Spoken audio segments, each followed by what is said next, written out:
Hello, everyone. I'm so glad you're here because if you're watching this, chances are your child just got hit with test scores, a summer school notice, or some other end of the year surprise from the school.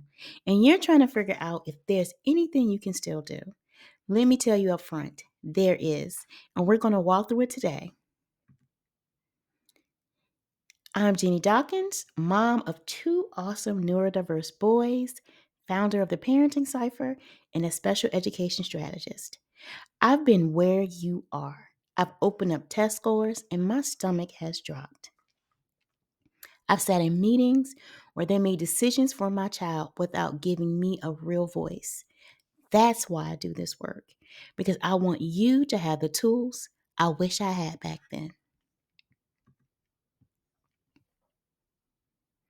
I can be seen and trusted by National Geographic, Afros and Audio Festival, ADHD 2024 International Conference, Thrive Global, Badass Black Girl, Learn Life.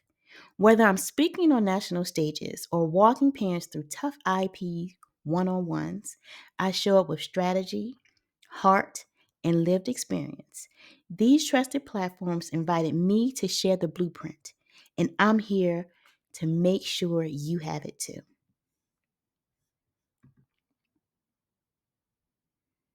So let's go over what we're going to talk about today. So, we're going to talk about understanding your child's current situation, empowering yourself with information, strategies to advocate effectively, real life success stories and examples. And then after that, we're going to talk about how to join the live Q&A session. So let's name what you might be feeling right now: overwhelmed, blindsided, worried it's too late to change anything. Once again, you're not too late. You're just stepping in right on time.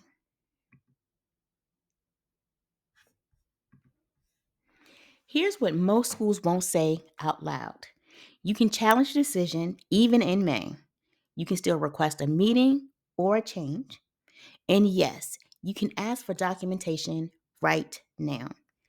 They don't always give you the options because they assume you won't ask.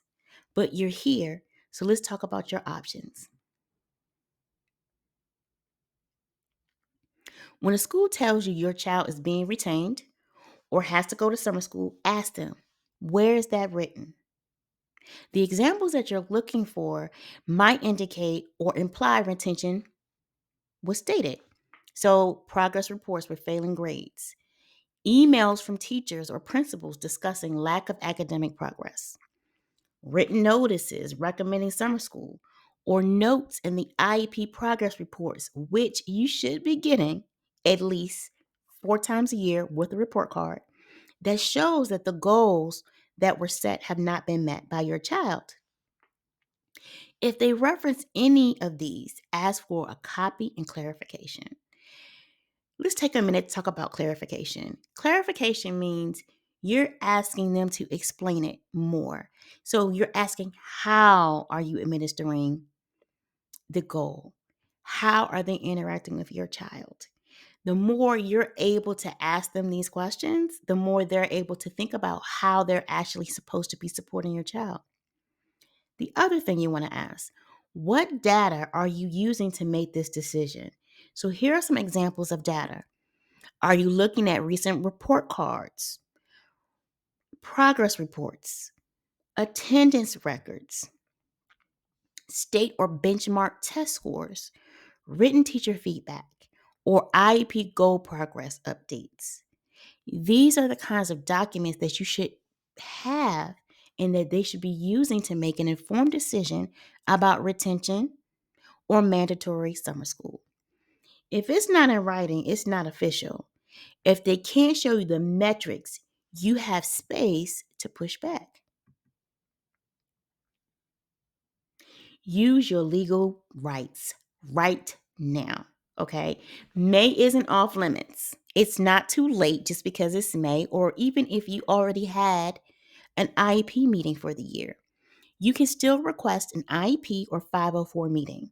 Under the Individuals with Disabilities Education Act, IDEA, parents have the right to request a meeting at any time during the school year, not just at the annual review time. You can submit a letter saying, my child has unmet goals, or ask for compensatory services, which are additional educational services provided to make up for services a child missed or didn't receive as outlined in their IEP. What that may look like is your child's receiving services for reading intervention, which means that your child may have dyslexia, they may have some reading challenges.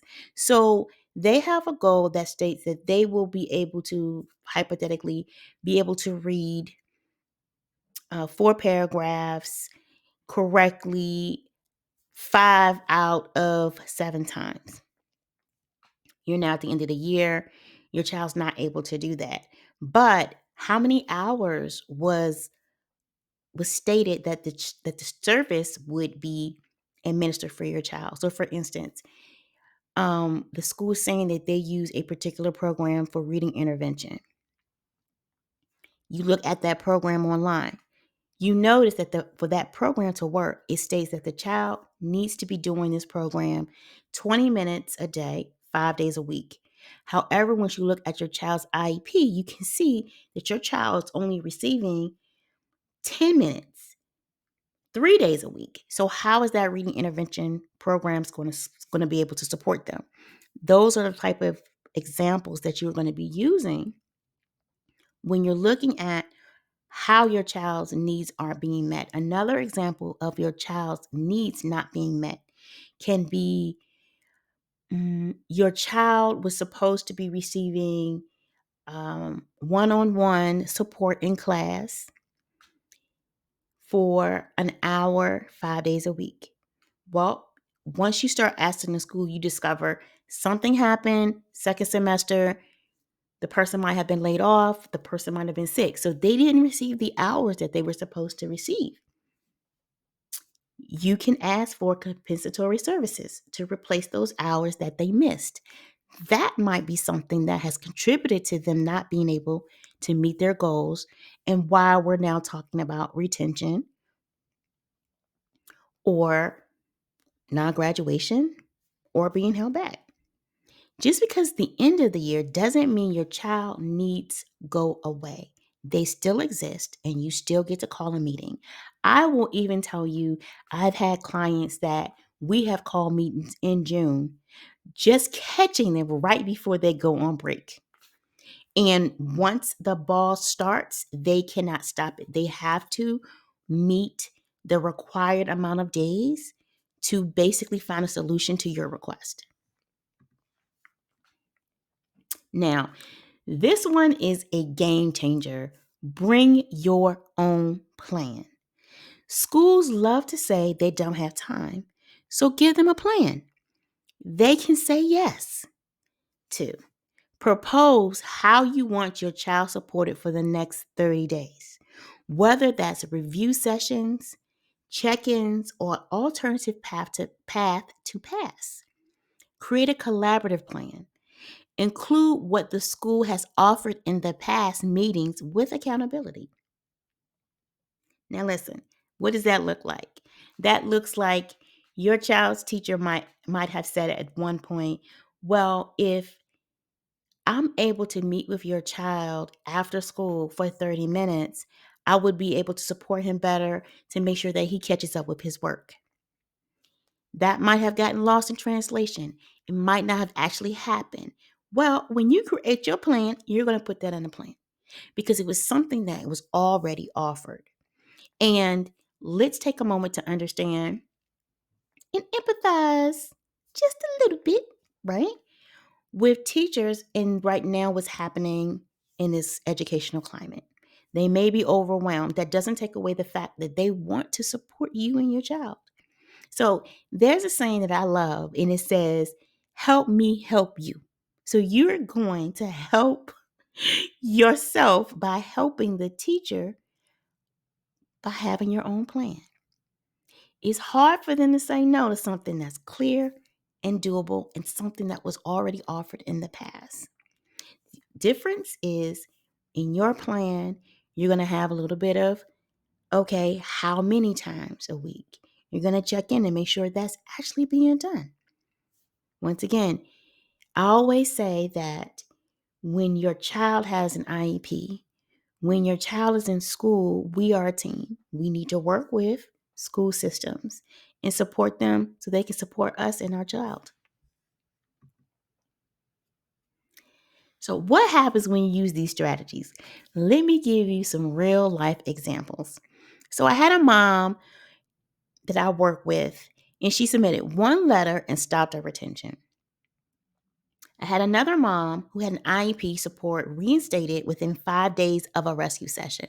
So, let's talk about that for a minute.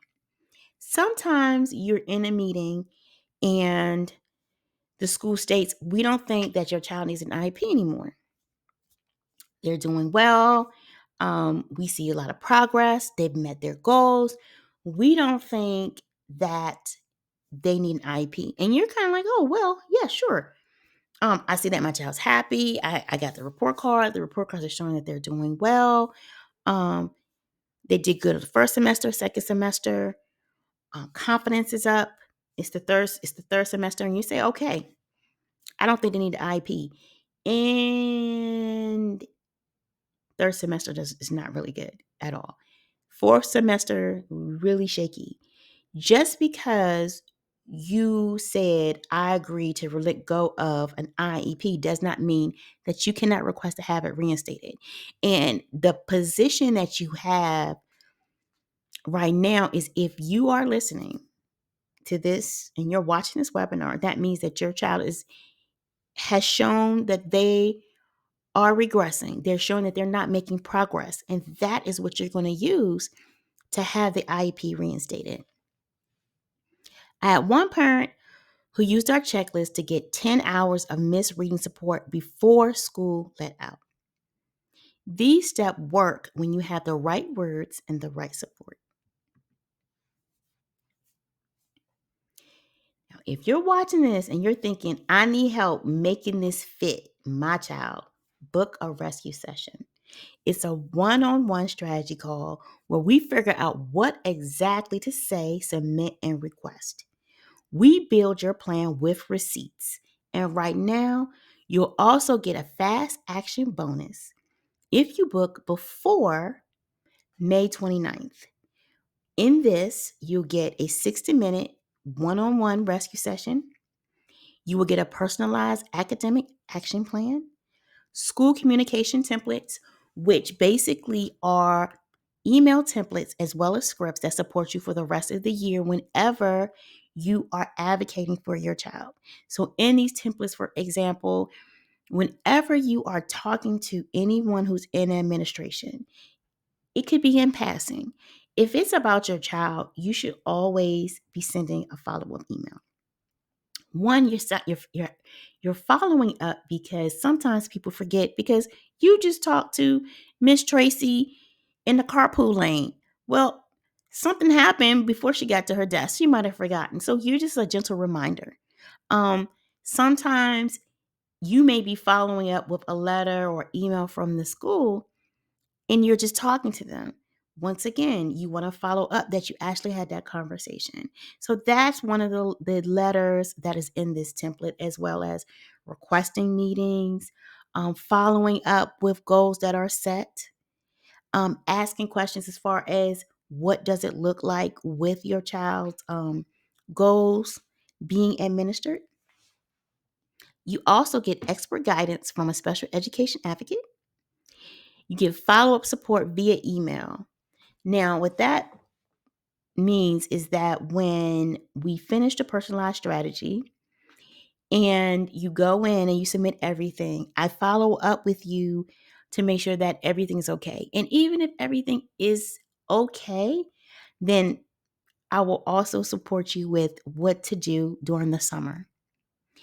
One of the things that, because I have neurodiverse children myself, I always want to make sure that we remediate children and we accelerate them.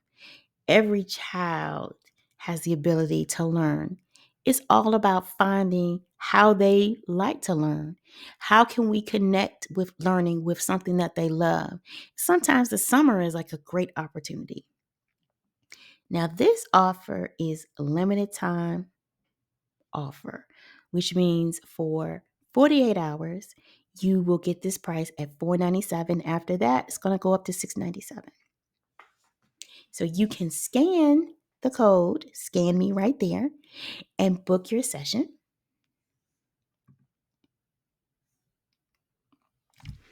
Now, I'm so excited about this. Now, I am having a live Q&A session. So if you still have questions, I got you. Join me live on May 28th at 7 p.m. Eastern Standard Time for an exclusive Q&A just for webinar registrants. Bring your notes, bring your paperwork. I'll be answering your questions in real time, and watch your inbox for the link. You already did something powerful by showing up today. This system isn't easy. It's not even fair, but you are not powerless, and it's not too late to make a difference.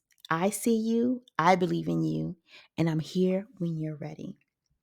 Once again, book your session, scan the code, and I can't wait to work with you to make sure that you and your child are okay.